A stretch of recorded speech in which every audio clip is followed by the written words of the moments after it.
আল্লাহ আমার রব, এই রবি আমার সব। দামে দামে তুন মনে তারি অনুভব। তোমার দুনিয়াতে আমি যেদিকে তাকাই, অথই নিয়ামতে ডুবে আছি সবাই। পাক পাখালির গানে শুনি তসবি কলো রব, তসবি কলো রব। আল্লাহ আমার রব, এই রবি আমার সব। আসসালামু আলাইকুম। প্রিয় দর্শক, আপনারা কেমন আছেন? সবাই ভালো থাকুন, সেটা আমাদের একান্ত কামনা। শুরু হলো এনটিভি আয়োজিত এবং লাভেলো নিবেদিত অনুষ্ঠান আপনার জিজ্ঞাসায়। আপনাদের সাথে আছি আমি জয়নুল আবেদিন আজাদ, আর আমাদের মাঝে উপস্থিত আছেন বিশিষ্ট আলেম ডক্টর মোহাম্মদ সাইফুল্লাহ।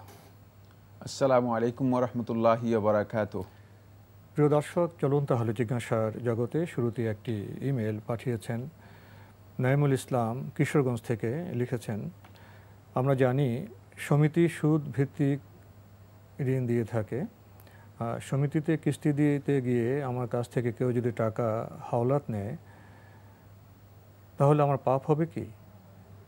আর যারা টাকা হাওলাত নেয় তারা গরিব। আর একটু ক্লিয়ার হওয়া দরকার প্রশ্নটি। উনি আসলে প্রশ্নটি যেভাবে উনি পরিবেশন করেছেন, উনি যে ক্লিয়ার করতে পারেননি। উনি যে বক্তব্যটি রেখেছেন ওখান থেকে আমাদের বোধহয় এটা একটু এক্সপ্লোর আহরণ করতে হবে। যেমন প্রথমে সমিতিতে সুদভিত্তিক ঋণ দেয়, তো এটা তো আমরা জানি সুদভিত্তিক ঋণ নেওয়া যাবে না। এরপর উনি দাঁড়িয়ে দিয়ে বলেছেন, সমিতিতে কিস্তি দিতে গিয়ে আমার কাছ থেকে কেউ যে টাকা হাওলাত নেয়, তাহলে এখানে হচ্ছে আমি সমিতির কিস্তি তো তাহলে আপনি সুদভিত্তিক ঋণ নিয়েছেন, কিস্তি দিতে গেছেন, এটা একটি বিষয়। আরেকটি, উনি কিস্তি দিতে যেখানে গেলেন সেখানে ওনার কাছ থেকে কেউ যদি টাকা হাওলাত নেয়, এটা হাওলাত দেওয়া আরেকটি বিষয়। ঋণ দেওয়া, তাহলে আমার কি পাপ হবে? তারা স্পষ্ট হয়েছে জি না, আপনার গুনাহ হবে না। তবে মানে সেক্ষেত্রে তাদেরকে আপনি উপদেশ দিতে পারেন যে আপনারা সুদী লেনদেন থেকে নিজেদেরকে দূরে সরিয়ে আনুন, কারণ এটা বড় ধরনের উপদেশ। একজন ইমানদার ব্যক্তি যখনই দেখবে যে আল্লাহর বান্দা মানে জাহান্নামের পথে দাবিত হচ্ছে অথবা হারাম কাজের দিকে দাবিত হচ্ছে, তখন তার উপর ওয়াজিব হচ্ছে তাকে সুন্দরভাবে নসিহত করা, উপদেশ দেওয়া। এটাই হচ্ছে আদ-দীন ওয়ান নাসিহা। আল্লাহ রাসূল সাল্লাল্লাহু আলাইহি ওয়াসাল্লাম যেটি হাদিসের মধ্যে বলেছেন যে গোটা দিনটাই হচ্ছে মূলত নসিহত, কল্যাণ। হ্যাঁ, কল্যাণ কামনা করা। কল্যাণ কামনা করার পদ্ধতি আমাদেরকে জানতে হবে। কল্যাণ কামনা বলতে কি বোঝায় সেটা জানতে হবে। কল্যাণ হচ্ছে মূলত দুনিয়া এবং আখিরাতের যেটি আমার প্রয়োজন, সেই মানে যেটি আমার দরকার, সেই কাজটি তাকে মূলত জানিয়ে দেয়া। সেটা এই জন্য তাকে বলা যে আপনি যে পথে অগ্রসর হচ্ছেন এই পথে আপনি মূলত কোনোদিন আপনি সমৃদ্ধ হতে পারবেন না, কারণ এটা আপনি সবসময় এই সুদের যে ঘানি রয়েছে সেটাকে বহন করতে হবে, মানে মাথায় নিয়ে আপনাকে দৌড়াতে হবে, সেটা আপনি বলে দেবেন। তবে আপনি যদি হাওলাত দিয়ে থাকেন এর জন্য আপনি ক্ষতিগ্রস্ত অথবা গুনাহগার হবেন না ইনশাআল্লাহ। সুদ ভিত্তিক লেনদেন করা যাবেন না। উনি কাউকে গরিবদের দরিদ্রকে হাওলাত দিতে পারবেন, হাওলাত দেওয়া গুনার কাজ হবে না, হাওলাত নেওয়া গুনার কাজ হবে। জি। লিখেছেন, পায়জামা পাঞ্জাবি কি ইসলামী পোশাক? পায়জামা পাঞ্জাবি ছাড়া কি নামাজ হবে? না, পায়জামা পাঞ্জাবি ইসলামী পোশাক এটি কোনো আলেম কোনো যুগে বলেছে আমার জানা নেই। মানে পায়জামা হচ্ছে মানে জামা হচ্ছে মানে যেটা পরা হয় থাকে এটাকে জামা বলা হয় মানে ফার্সিতে। আর পায় হচ্ছে যেটা নিচে, মানে নিচে যেই কাপড়টা পরা হয় থাকে এটাকে বলা হয় থাকে পায়জামা। মানে নিচে যেই কাপড়টা পরা হয় এটাকে বলা থাকে পায়জামা। এটাকে আরবিতে বলা হয় থাকে শেরওয়াল। অবশ্য শেলওয়ার আছে না, শেলওয়ারটা উর্দু শব্দ থেকে এটা আরবিতে ট্রান্সফার হয়েছে। তারপরে সালোয়ার থেকে হয়েছে সারওয়াল। তো এটা দুইটাই আরবি ভাষায় ব্যবহার হয়েছে সারওয়াল হিসেবে। সারওয়াল হচ্ছে যেটা নিচের দিকে যেই পায়জামা বলা হয় থাকে সেটি। এটা এক প্রকারের পোশাক, আরবদের কাছে অপরিচিত ছিল। মানে যেহেতু অপরিচিত ছিল, দলিল আছে। দলিল হচ্ছে ওই যে শব্দটা অনারবি শব্দ থেকে এসেছে, অন্য ভাষা থেকে গেছে। জি, এটা থেকে বোঝা যাচ্ছে আরবদের কাছে অপরিচিত ছিল। তবে আল্লাহ নবী সাল্লাল্লাহু আলাইহি ওয়াসাল্লাম পছন্দ করেছেন মর্মে শেখুল ইসলাম ইবনুল কাইয়্যিম রাহমাতুল্লাহি আলাইহি তার কিতাবের মধ্যে উল্লেখ করেছেন। নবী সাল্লাল্লাহু আলাইহি ওয়াসাল্লাম পছন্দ করেছেন, যদিও একটি রিওয়ায়াত উল্লেখ করা হয়েছে যে নবী সাল্লাল্লাহু আলাইহি ওয়াসাল্লাম সালোয়ার পরেছেন, মানে সালোয়ার যেগুলো আছে সেগুলো পরেছেন, মানে যেটা পায়জামা টাইপের আর কি, এটা পরেছেন না, এই মর্মে যে রিওয়ায়াতটি উল্লেখ করা হয় থাকে এটি সনদের দিক থেকে শুদ্ধ নয়, সনদে তাই গ্রহণযোগ্য নয়। নবী সাল্লাল্লাহু আলাইহি ওয়াসাল্লাম পড়েছেন মর্মে প্রমাণিত হয়নি।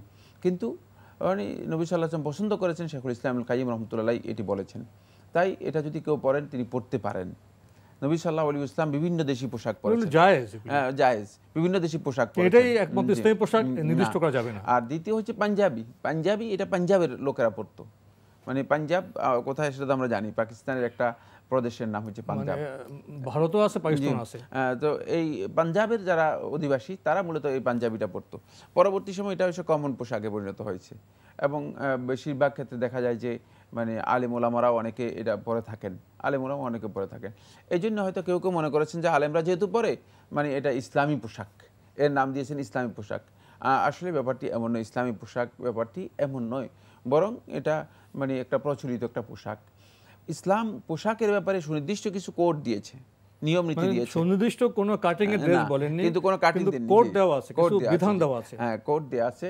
ওই কোড অনুসরণ করে যদি কেউ কাটিং চেঞ্জ করেন, এতে ইসলাম কোনোভাবেই তাকে মানে তার মানে অবস্থানকে কোনোভাবেই তিরস্কার করবে না। তাহলে পাজামাঞ্জি পরা যাবে, লুঙ্গি পাজামা পরা যাবে, শার্ট প্যান্ট পরা যাবে, প্যান্ট শার্ট কোট স্যুট পরা যাবে। তবে ওই ইসলামের যে মানে পোশাকের যে কোডগুলো রয়েছে সেগুলো মেনটেন করে, সেগুলো জেনে সে অনুযায়ী মানে পড়তে পারবে।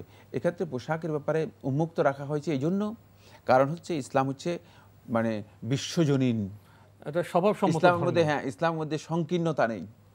যদি সুনির্দিষ্ট পোশাককে নির্ধারণ করে দেওয়া হতো তাহলে ইসলাম মূলত মানে সংকীর্ণতার মধ্যে চলে যেত, জাতীয়তাবাদের মধ্যে চলে যেত, সুনির্দিষ্ট একটা গ্রুপিং এর মধ্যে চলে যেত। এবং গরম দেশে যে পোশাকটা ভালো, শীত দেশে সেটা ভালো নয়। জি, এটা কিন্তু পার্থক্য হয়ে যাবে। পোশাকের যে মানে প্রয়োজনীয়তার বিষয়টিও সেখানে গুরুত্বপূর্ণ। যেমন আমরা দেখি যে মরিতানিয়ার যে সমস্ত লোকেরা আছে তারা মানে পোশাক পরে পাগড়ি টাগড়ি মুখ টুক সব ঢেকে মানে অন্যরকম। সেটা যদি আপনার বাংলাদেশে অথবা গরমের দেশগুলোতে পড়ে তাহলে মানুষ বাস্তব কষ্ট হবে। তাই এক্ষেত্রে পোশাকের মূলত এই ইসলামের সবচেয়ে বড় উদারতা রয়েছে। পোশাককে সুনির্দিষ্টভাবে রাসূলুল্লাহ সাল্লাল্লাহু আলাইহি ওয়াসাল্লাম নির্ধারণ করে দেননি, তবে নির্দিষ্ট যে কোড দিয়েছেন সেটাই অনুসরণ করাটা হচ্ছে ইসলামী পোশাক। ইসলামী পোশাক বলতে সুনির্দিষ্ট কোনো কাটিং নয়, কাটিংটা আমরা নিজেরা তৈরি করে নিয়েছি। আর একটি প্রশ্ন, পাঞ্জাবি পায়জামা ছাড়া কি নামাজ হবে? সুতরাং প্রশ্নই আসে না, পাঞ্জাবি পায়জামা ছাড়া নামাজ না হওয়ার কোনো কারণে। আপনি মালয়েশিয়াতে, আপনি একটু কাছের দেশে যান, মালয়েশিয়াতে যান, শ্রীলঙ্কাতে যান, তারপরে এটাকে কয় যে ইন্দোনেশিয়াতে যান, আপনি দেখবেন যে আলেম ওলামারা মানে যে পোশাক পরতেছে পাঞ্জাবি পায়জামা তারা চিনিও না, দেখেও নাই কোনোদিন। যারা আলেম, বড় বড় আলেমরা মানে পোশাক পরতেছেন অনেকটা ফতুয়া টাইপের মানে জামা, যেগুলো লুঙ্গি টাইপের, হ্যাঁ লুঙ্গির মতো।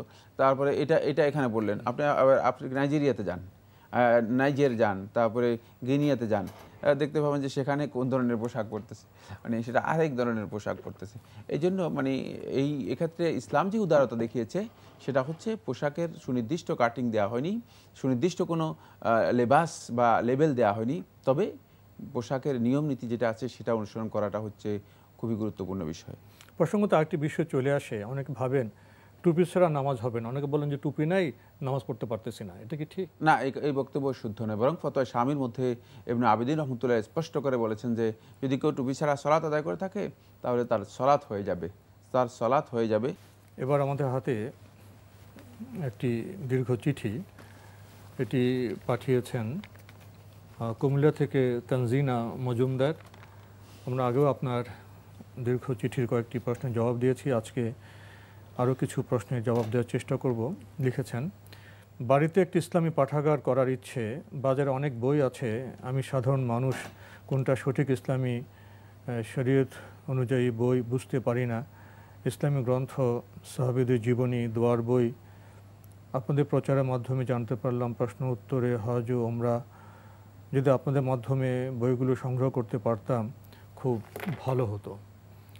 বোন, আমাদের মাধ্যমে বই সংগ্রহের তো ব্যবস্থাপনা নেই। আমরা তো প্রতি শুক্রবারের অনুষ্ঠানের শেষে গ্রন্থের পরিচিতি আপনাদের সামনে পেশ করি, সে বইগুলো কিনতে পারেন। আর ব্যক্তিগতভাবে আপনাদের ফোন করেন, ফোনের মাধ্যমেও আপনারা সেই বইয়ের খোঁজ পেতে পারেন। আর কি বলবেন? এই বোন যে প্রশ্নটি করেছেন খুবই গুরুত্বপূর্ণ। আসলে মার্কেটে তো বহু বই রয়েছে, বহু প্রকাশনা রয়েছে এবং একই বিষয়ে অসংখ্য বইও পাওয়া যায়। সেক্ষেত্রে সহি বই কোনটি, এটা আসলে সহি ধারা চিন্তাধারা যারা আছে তাদের উচিত এই ধরনের একটা লিস্ট অথবা একটা এটা কী বলে ইন্ডেক্স তৈরি করা। এমন আমরা ছোট একটা ইন্ডেক্স তৈরি করেছিলাম, তবে মানে সমস্ত বইয়ের না, সেটা হলো শুধুমাত্র যারা মানে মৌলিক যেই জ্ঞান অর্জন করার জন্য যে ইন্ডেক্স, সেই ইন্ডেক্স তৈরি করেছিলাম। এটা আসলে একটা ভালো পরামর্শ, এখান থেকে আমরা হয়তো উপকৃত হতে পারবো। এই ধরনের একটা ইন্ডেক্স তৈরি করার বিষয়টি চিন্তা করা যেতে পারে, তাহলে হয়তো অনেকে উপকৃত হতে পারবেন যে কোন বইগুলো আমরা আমাদের কালেকশানে রাখলে আমরা সহি ধারার বা সহি চিন্তার মানে বইগুলো আমাদের কালেকশন রাখবে। তবে আমার মানে এই মুহূর্তে এই ধরনের কোনো ইন্ডেক্স আছে বলে আমার জানা নেই। সেক্ষেত্রে তিনি লাইব্রেরিগুলোতে খোঁজখবর নিতে পারেন, যে সমস্ত লাইব্রেরিগুলো সহি কোরআন হাদিস অনুযায়ী বইগুলো প্রচার করে থাকেন, সেগুলোতে খোঁজখবর নিলে অবশ্যই পেয়ে যাবেন। আশা করি মানে তাদের কাছ থেকে তাদের ইন্ডেক্স, প্রত্যেকটা লাইব্রেরি একটা ইন্ডেক্স থাকে, সেক্ষেত্রে সহি চিন্তাধারা যারা আছে, এই লেখক যারা আছেন তাদের বইপত্রগুলো খোঁজ করে বের করার জন্য চেষ্টা করুন, তাহলে আপনি সবচেয়ে বেশি সহজে সহি বইগুলো কালেকশন করতে পারবেন। তানজিনা মজুমদারের পাঠানো চিঠি পড়ছিলাম, লিখেছেন হাদিসে আছে কারো কথা কান পেতে শুনলে গুনাহ হবে। কেউ যদি আমাকে নিয়ে অন্য একজনের কাছে আলোচনায় বসে এবং মিথ্যা বলে বদনাম করার জন্য, তাহলে কি শুনবো না, প্রতিবাদ করব না? গুরুত্বপূর্ণ প্রশ্ন করেছেন, সেটা হচ্ছে তাজাসসুস। রাসূলুল্লাহ সাল্লাল্লাহু আলাইহি ওয়াসাল্লাম নিষেধ করেছেন, ঠিকই বলেছেন, ওয়ালা তাজাসসু, তোমরা কোনোভাবেই মানে অনুসন্ধান করে মানে গোয়েন্দাগিরির মতো মানে কোনো কিছু বের করার চেষ্টা করা, এটি করো না, এটি নিষিদ্ধ। মানে কান পেতে অথবা দূর থেকে মানে গোপনে কারো বক্তব্য শোনার জন্য চেষ্টা করা, সিদ্ধান্বেষণ করা, এগুলো ইসলামী শরীয়তের মধ্যে নিষেধ। এটা আপনার সম্পর্কে আলোচনা হোক অথবা অন্য সম্পর্কে আলোচনা হোক, এটা নিষেধ। আরেকটি বিষয় হচ্ছে, যিনি আপনার সম্পর্কে আলোচনা করতেছেন তিনি কিন্তু মানে ওয়ালা ইয়াগতাব বা'দুকুম বা'দা, তিনি গীবত করতেছেন। তোমাদের মানে একদল আরেক দলের গীবত করো না, পরস্পর তোমরা গীবতে লিপ্ত হইও না, এটা একেবারেই হারাম কাজ, নিষিদ্ধ কাজ। মানে আল্লাহ সুবহানাহু ওয়া তাআলা কোরআনের মধ্যে বলেছেন আইয়াকুলু আহাদুকুম লাহমা আখিহি মাইতান, তোমাদের মধ্যে কোনো ব্যক্তি কি তার মৃত ভাইয়ের গোশত খাবে? এটা মৃত ভাইয়ের গোশত খাওয়ার মতো। তাই আপনার পিছনে যদি কেউ আপনার এই কাজটি করে থাকে, আপনার সম্পর্কে আপনার সাথে আলোচনা না করে আপনার পিছনে গীবত করে থাকে, আপনার কোনো দরকার নেই সেই গীবতের মানে গীবত শোনার জন্য চেষ্টা করা, এতে কোনো ফায়দা আপনার হবে না। বরং যেটা হবে সেটা হচ্ছে এই মানে এটা শোনার পরে হয়তো আপনি মানসিকভাবে আরও ক্ষতিগ্রস্ত হবেন, মানে মানসিকভাবে তার উপর আপনার একটা বিষণ্ণতা আসবে অথবা বিদ্বেষ আসবে, মনটা খারাপ হয়ে যাবে, মন খারাপ হবে। দরকার নেই, বরং এটাকে ছেড়ে দিয়ে যেটা বলেছে যাই বলেছে মানে এটা উপেক্ষা করে যাওয়া, গুরুত্ব না দেওয়া, উপেক্ষা করা। যিনি করলেন তিনি ক্ষতিগ্রস্ত হলেন, যিনি করেছেন তিনি বড় কবিরা গুনাহগুলোর মধ্যে একটি গীবত করা, তাই তিনি এই কবিরা গুনাহ করলেন। ইসলামী শরীয়তের মধ্যে দুটি কাজই নিন্দিত, দুটি কাজই নিষিদ্ধ কাজ, দুটি কাজই একটা হচ্ছে গীবতও নিষিদ্ধ, আবার আপনি যে কাজটি করবেন সেটাও নিষিদ্ধ। সুতরাং মানে নিষিদ্ধ কাজের জন্য আপনি আবার নিষিদ্ধ কাজ করবেন, এটা কোনোভাবে ইসলামে অনুমোদন দেয় না। কারণ এর মাধ্যমে মূলত সমাজের মধ্যে বড় ধরনের সামাজিক কলহ তৈরি হয়, পরস্পরের মধ্যে বিদ্বেষ, হিংসা মানে এবং বাড়াবাড়ি, ঝগড়া বিবাদ ইত্যাদি, ফাসাদ ইত্যাদি বৃদ্ধি পায়। এই জন্য ইসলাম এই ধরনের কাজকে কঠিনভাবে নিষেধ করেছে। আপনারা এই জন্য কোরআনে কারিমে সূরা আল হুজুরাত, এই সূরাটি আপনি পুরাটা পড়ে দেখুন, সূরা হুজুরাতের তাফসীর সহ যদি কেউ পড়েন তাহলে তিনি বুঝতে পারবেন যে মূলত সামাজিক এই যে নিষিদ্ধ কাজগুলো আছে, যেগুলো সমাজে খুব বেশি চর্চা হয়ে থাকে, খুব বেশি মানুষ চর্চা করতেছে যে কাজগুলো, সেগুলো মূলত সূরা হুজুরাতের মধ্যে আল্লাহ রাব্বুল আলামিন একটি একটি করে সবগুলো নিষেধ করেছেন। তাই এইটা আমরা যদি সূরা হুজুরাতের এই শিক্ষাগুলো আমরা যদি নিতে পারি আমাদের জীবনে, তাহলে আমরা সবচেয়ে বেশি উপকৃত হতে পারবো এবং এটি অত্যন্ত গুরুত্বপূর্ণ। তাই অনুরোধ করবো আমি যে এই সূরাটি পড়লে আমাদের কাছে স্পষ্ট হবে যে এই ধরনের কাজ মূলত ইসলাম কোনোভাবেই পছন্দ করে না। চিঠির শেষের অংশে একটি চিত্র এরকম, জি, কেউ যদি ওনাকে নিয়ে আলোচনায় বসেন, মিথ্যা বদনাম করছেন, উনি সেখানে উপস্থিত, তাহলে আমি সেটা শুনবো না, আমি এর প্রতিবাদ করবো না, উপস্থিত দূর হয়ে যান সেখানে না। যদি কোনো কারণে তিনি উপস্থিত হয়ে যান এবং তার উপস্থিতিতে যদি এ ধরনের কোনো বক্তব্য দিয়ে থাকে, আর যদি সেখানে তার মানে এই বক্তব্য প্রতিবাদ করার মতো অথবা এই বক্তব্য যে মিথ্যা সে কথা বলার মতো সুযোগ থাকে, তাহলে তো তিনি এই বক্তব্য প্রতিবাদ করা তার উপর মানে ওয়াজিব হয়ে যাবে। কারণ হচ্ছে আপনার উপর একটা মিথ্যা ইলজাম মিথ্যা একটা আপনাকে অপবাদ দিয়ে দিবে, আর আপনি সেটাকে মনে করে মানে সুন্দরভাবে শুনে চলে আসবেন, এর অর্থ কি? অনুমোদন হয়ে গেল। এর অর্থ হচ্ছে আপনি তাকে সমর্থন করে আসলেন এবং এই মিথ্যাটা আপনার উপর বলা হয়েছে, আপনি মনে করেন যে হ্যাঁ আমি এই কাজটা করেছি। এটা চুপ করে থাকা অর্থ হচ্ছে এটা মেনে নেওয়ার মতো। সেক্ষেত্রে আপনি বলে যে না, আপনি যে কথাটা বলেছেন এটা কোনোভাবেই সত্য নয়, এটা মিথ্যা, কারণ বাস্তব ঘটনা হচ্ছে এই, বাস্তবতা হচ্ছে এই। সেটা যদি এই ধরনের হয়, তিনি উপস্থিত হয়ে যান, মানে সিদ্ধান্বেষণ করেন নাই, তিনি উপস্থিত হয়ে যান, তাহলে তার জন্য ওয়াজিব হচ্ছে সত্য যেটা সেটাকে তুলে ধরা এবং এটাকে প্রতিবাদ করা, যতটুকু সম্ভব সেখানে প্রতিবাদ করা। তবে প্রতিবাদের ক্ষেত্রে শালীনতা, ইসলামের প্রতিবাদের ভাষা এবং কৌশল কেমন হবে, এটা তো বিল্লাতি হি আহসান, যেটা কোরআনে 2টি আয়াতের মধ্যে আল্লাহ সুবহানাহু ওয়া তাআলা বলে দিয়েছেন কিভাবে হবে। বিল্লাতি হি আহসান, যেটা সবচেয়ে উত্তম পদ্ধতি, সেই উত্তম পদ্ধতিতে এটাকে দাফা করতে হবে, এটাকে প্রতিবাদ করতে হবে। এটার প্রতিবাদের ভাষা যদি হয় খুব মানে উগ্র এবং বিদ্বেষ প্রসূত, তাহলে ঝগড়া হবে, সেখানে আরো ঝগড়া হয়ে যাবে। তথ্য দিয়ে সুনির্দিষ্টভাবে প্রতিবাদ করবেন, সঠিক ভাষায় উনি প্রতিবাদ করবেন। জানলাম প্রিয় দর্শক আরো লিখেছেন, হয়তো আপনারা মানবেন না বা বিশ্বাস করবেন না, অবিশ্বাস্য হলো সত্য, হাদিস ও কোরআনে যে স্বভাবের বাবা মার কথা বলা হয়েছে ঠিক তার উল্টো স্বভাবের বাবা মা কিন্তু এখন এই পৃথিবীতে আছে। দুঃখজনক হলে সত্য, অনেক বাবা মা তাদের সন্তানদের মধ্যে ভাগ করে ভালোবাসেন, হোক ছেলে বা মেয়ে। কোনো সন্তান ভালো থাকলে, সচ্ছল সুখে থাকলে বাবা মা খুশি হন, আবার অন্য সন্তানের সুখ সচ্ছলতা দেখলে যেন বাবা মা অন্য সবার আগে হিংসায় ফুলে ওঠেন। যদি এমন চরিত্রে বাবা মা সত্যি থেকে থাকেন, তাহলে ইসলামী বিধান অনুযায়ী তাদের কি প্রতিদান আল্লাহ পাক দেবেন? না, হতে পারে, মানে বাবা মা সবগুলো যে একই মানে ক্যারেক্টার হবে, একই চরিত্রের হবে, একই স্বভাবের হবে বা একই বৈশিষ্ট্যের হবে, এটা আমরাও বিশ্বাস করি না। ঠিকই বলেছেন, অবিশ্বাস করার কিছুই নেই। হতে পারে, মানুষ তো, মানুষের মধ্যে মানে মানবিক যে দুর্বলতা আছে, সেই দুর্বলতাগুলো মানুষের মধ্যে থাকবেই, স্বাভাবিক কথা। একজনের প্রতি ইচ্ছা, আরেকজনের প্রতি অনিচ্ছা, একজনের প্রতি ভালোবাসা অনেক বেশি, আরেকজনের প্রতি মানে ভালোবাসা একেবারেই নেই, মানে এই ধরনের অবস্থা হতে পারে। মানুষ হওয়ার কারণে তাদের মধ্যে যে মানবিক যে সংকীর্ণতাগুলো রয়েছে, মানবিক যে দুর্বল দিকগুলো রয়েছে, সেই দুর্বল দিকগুলো তাদের মধ্যে থাকতে পারে, অস্বাভাবিক কিছুই না। সেক্ষেত্রে যদি কোনো কারণে জুলম হয়, তাহলে অবশ্যই তিনি এই জুলমের জন্য আল্লাহ তাআলার কাছে জিজ্ঞাসিত হবেন এবং এর জন্য তার কঠিন শাস্তি হবে, এই জন্য এর কঠিন শাস্তি হবে, যেহেতু এই কাজটি হারাম। কিন্তু যদি জুলম না হয় থাকে, আর সেটা যদি তার একান্ত মানে মানে আন্তরিক কারণে হয়, মানে ভালোবাসা, এরকম তো হয় যে সন্তানের আমল আখলাক চরিত্রের জন্য ভালোবাসার তারতম্য ঘটে যায়। হ্যাঁ, সেটাও হতে পারে, সেটাও হতে পারে।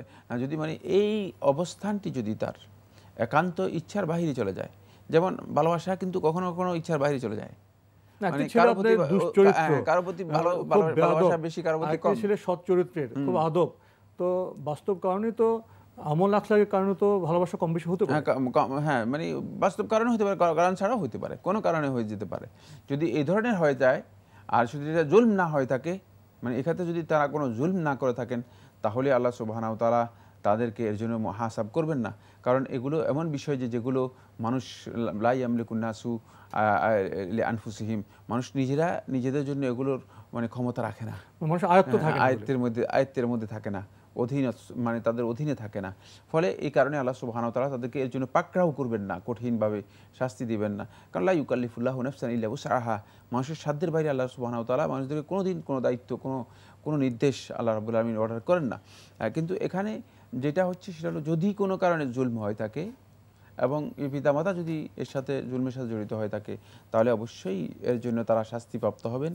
এবং জুলমের শাস্তি কিন্তু জুলমের ব্যাপারেই শুধুমাত্র একটা বিষয় শাস্তি আছে, সেটা হলো দুনিয়া এবং আখিরাত দুইখানে শাস্তি হবে।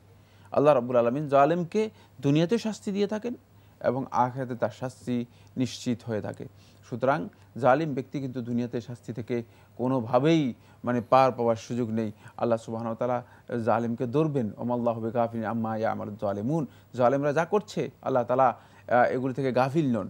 এই জন্য জালিমটা পৃথিবীর ইতিহাস সাক্ষী, এই পৃথিবীর ইতিহাস সাক্ষী, যেখানেই জালেম যতটুকু জুলুম করেছে ততটুকু সেখানে সে ওই জুলমের শাস্তি দুনিয়াতেই পেয়েছে এবং সব জায়গাতেই এটা পৃথিবীর ইতিহাস থেকে প্রমাণিত। নমরুদ ফেরাউন থেকে শুরু করে আমরা তো দেখছি এগুলো। জি জি।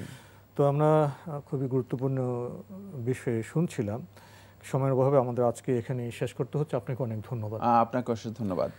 প্রিয় দর্শক, আমরা এতক্ষণ দেখছিলাম এনটিভি আয়োজিত এবং লাভ হলো নিবেদিত অনুষ্ঠান আপনার জিজ্ঞাসা। আমাদের অনুষ্ঠান আপনারা এনটিভি অনলাইনেও দেখতে পারবেন, ভিজিট করুন www.ntvbd.com। এছাড়া ইউটিউবে এবং আমাদের ভেরিফাইড ফেসবুক পেজেও অনুষ্ঠান দেখতে পারবেন। প্রিয় দর্শক, শেষে এসে পিতামাতা সম্পর্কে কিছু কথা এসছে, যে সন্তানদের ব্যাপারে, দেখার ব্যাপারে, দৃষ্টিভঙ্গির ব্যাপারে, খুশি অখুশির ব্যাপারে কথা হয়েছে। তো সন্তান যদি ভালো আচরণ করে তার প্রতি তো বাবা মার একটি সুদৃষ্টি থাকবে। মন্দ আচরণ করলে আমল আখলাকের কারণে তারতম্য হতে পারে। এখানে গুরুত্বপূর্ণ বিষয়টি হলো জুলুম করছেন কিনা। তো পিতামাতাদের ক্ষেত্রে বোধহয় সতর্ক থাকতে হবে, সন্তানদের প্রতি যেন জুলুম না হয়। চিঠি লিখুন, প্রশ্ন পাঠান আমাদের ঠিকানায়। পরিচালক আপনার জিজ্ঞাসা, এনটিভি, বিএসসি ভবন, 7ম তলা, 102 কাজী নজরুল ইসলাম এভিনিউ, কারওয়ান বাজার, ঢাকা 1215। আপনারা ইমেলও করতে পারেন। আমাদের ইমেল অ্যাড্রেস আপনার জিজ্ঞাসা @ntvbd.com। প্রিয় দর্শক, মহান আল্লাহ আমাদের সবাইকে নিরাপদে রাখুন শান্তিতে। আসসালামু আলাইকুম। আল্লাহ আমার রব, এই রবি আমার সব, দামে দামে তুন মনে তারি অনুভব। আল্লাহ আমার রব, এই রবি আমার সব।